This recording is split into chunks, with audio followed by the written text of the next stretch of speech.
You promised God you would stop. You prayed, asked for forgiveness, and told yourself that this time would be different.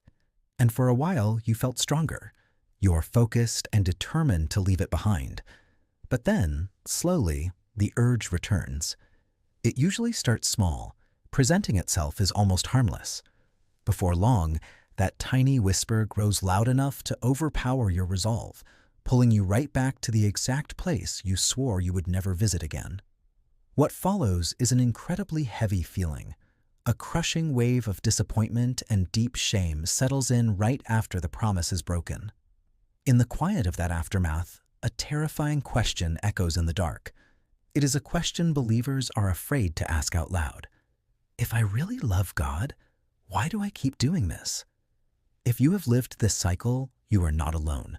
This constant loop of failure and shame is not a rare anomaly. It is a deeply hidden baseline experience that countless people carry every single day. On the outside, everything looks perfectly steady. You pause to pray, you read the Bible, you show up to church. But inside, there is a deeply personal, chaotic battle raging out of sight. A part of you desperately wants to follow God, while another part relentlessly pulls you in the opposite direction.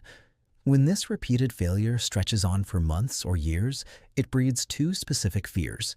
You begin to wonder if your faith is completely fake, or you become convinced that God must be permanently disappointed in you. The surprising truth is that the Bible actually speaks very honestly about this exact psychological conflict. It does not treat this internal war as an automatic disqualifier. Instead, it frames this tension as an expected part of the believer's journey.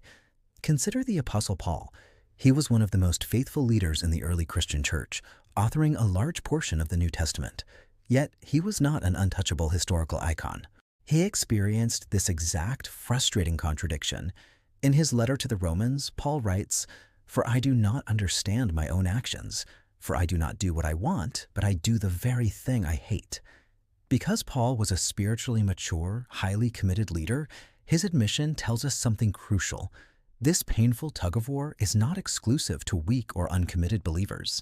The Bible describes this conflict as a battle involving the old nature. These are the deeply ingrained survival patterns, habits, and desires that were learned and practiced long before a person ever decided to follow Christ. Hating the sin you commit is a paradox.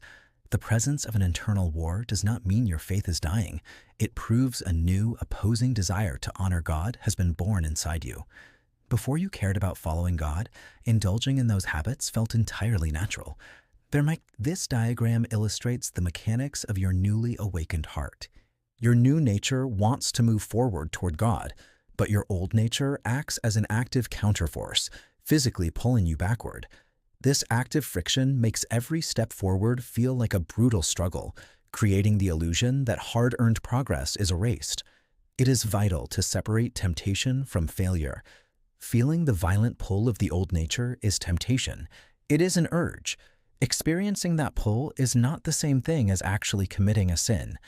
The resistance you feel during temptation is primary evidence of spiritual growth. It means your heart is rejecting an environment it once called home. Even Jesus himself experienced temptation. In the book of Matthew, he was tempted in the wilderness, proving that temptation is a normal, non-sinful part of the human experience. The goal isn't the impossible task of preventing temptation from ever appearing. The real focus must shift toward how you respond when that inevitable pull occurs. The book of Hebrews tells us that God observes your struggle with profound empathy for human weakness. He is not watching you with crossed-armed anger. He is described as a high priest who has been tempted in every way, just as we are, yet did not sin. Because God intimately understands the mechanics of this internal battle, a momentary failure does not exhaust his patience. Your struggles do not permanently sever your relationship with him. Still, the most paralyzing moment comes immediately after a repeated failure. That is the exact second you assume God is finally finished with you. But the text of 1 John chapter 1 says, "If we confess our sins, he is faithful and just, and will forgive us our sins and purify us from all unrighteousness." Notice that it emphasizes a continuous, repetitive faithfulness to forgive you, again and again. This is the engine of grace. It is not a loophole for bad behavior. Grace is a protective space provided by God's character, creating a safe environment where slow, methodical transformation can actually occur. Spiritual growth requires what Paul calls renewing your mind. It's a slow, daily rewiring of your habits and responses, learning to step away from triggers, and filling your mind with truth instead of instantly deleting old desires. The Christian journey is not a straight line of perfect success. It is a relentless cycle of falling and standing back up. What matters most is not the temporary presence of your struggle, but the overall direction of your heart.